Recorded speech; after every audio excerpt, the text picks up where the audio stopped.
வணக்கம் பிரவீன். அதாவது சென்னையிலிருந்து டெல்லி செல்லும் ஏர் இந்தியா விமானம் இன்று காலை 6 மணிக்கு சென்னை உள்நாட்டு விமான நிலையத்திலிருந்து புறப்பட வேண்டும்.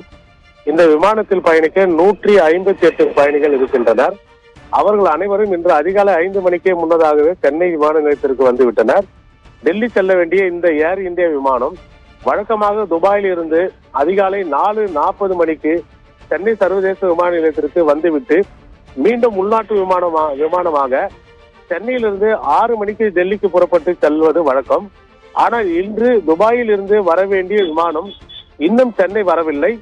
அந்த விமானம் தாமதமாக துபாயிலிருந்து சென்னை வந்து கொண்டிருப்பதாக கூறப்படுகிறது.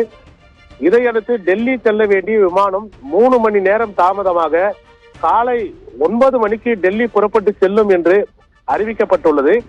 இதையடுத்து டெல்லி செல்ல வேண்டிய 158 பயணிகள் சென்னை உள்நாட்டு விமான நிலையத்தில் தவித்துக் கொண்டிருக்கின்றனர்.